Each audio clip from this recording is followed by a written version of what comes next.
When there's no more hope is left in me, I can see what comes right. สุดๆของน้ำสวัสดีทุกท่านนะคะเหมือนอยู่กลางทะเลเลยนะคะน้ำเยอะมากน้ำเยอะเลยนะคะครอบครัวน้องทีแฟมิลี่นะคะสวัสดีทุกท่านนะคะที่ทะเลลมแรงมากนะคะไม่โอ้ยตายทั้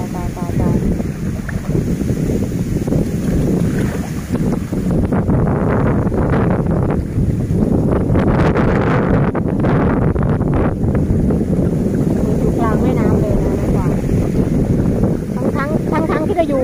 บนถนนนะคะแต่ว่าเหมือนเราอยู่กลางมหาสมุทรนะ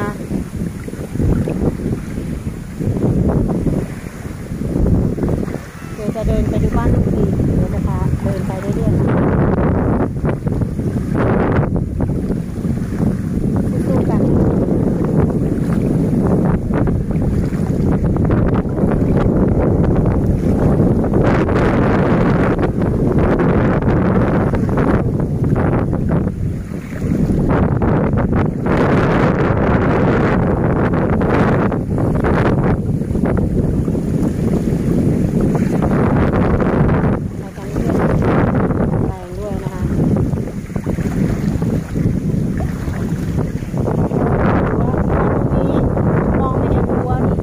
ยอดแล้วนะมองไม่เห็นรั้วเลยโอ้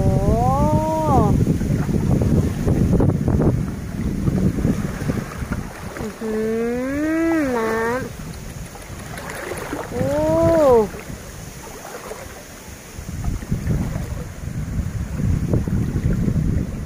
ขึ้นสูงเยอะกว่าเดิมนะแม่กวานไม่ได้ลุยมา2 วันนะคะน้ำเยอะกว่าเดิมนะคะลดตรงไหนไม่เห็นว่าลดตรงไหนเลยนะ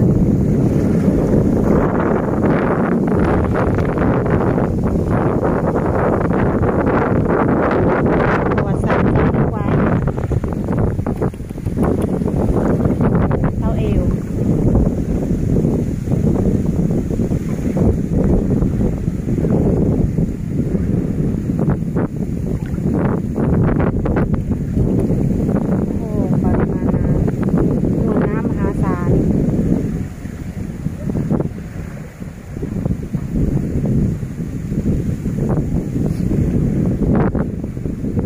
กันต่อไปนะคะชาวนาก็สู้กันต่อไปนะคะนาข้าวก็ไม่เหลือแล้วนะคะน่าจะไม่ใช่น่าจะนะไม่เหลือข้าวแล้วนะคะเน่าหมดแล้วนะคะนาข้าวขวัญเอ้ยขวัญมาบ้านจ๋าจะเป็นอะไรนะคะสงสารชาวนาด้วยนะเนาะโอ้ลมก็แรง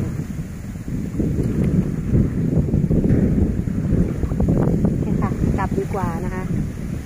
พาFCมาดูกันเพียงเท่านี้นะท่านคะเดี๋ยวไปดูเด็กๆกันต่อนะ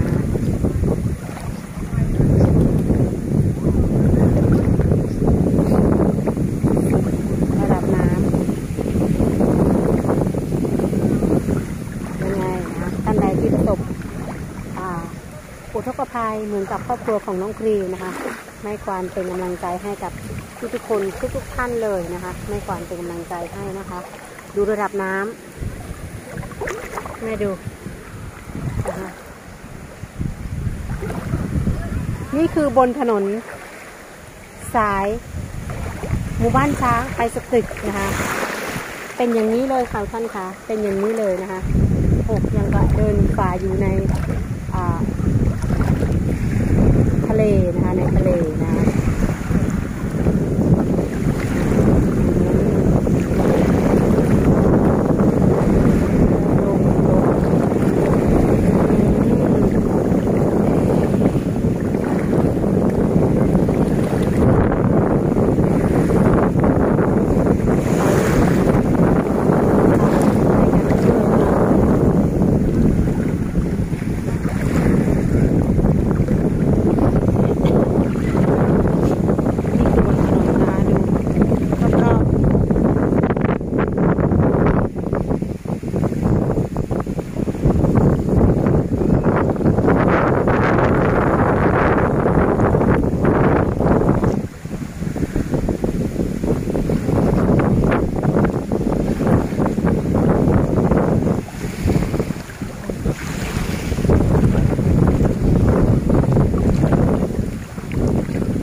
นทางนี้อีกยาวไกล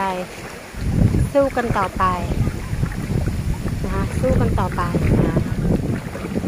ข้างหน้านู้นก็จะเป็นตลาดชุมชนนะคะตลาดน้ำแห่งใหม่นะคะของหมู่บ้านหนองบัวนะคะลมแรงจริงลมแรงมากเลยนะเด็กๆก็เริ่มมาเล่นน้ำกันแล้วนะคะแต่ก็อยู่ในความดูแลของผู้ปกครองทุกคนนะคะไม่ได้ปล่อยน้องมาเล่นโดยลำพังนะคะ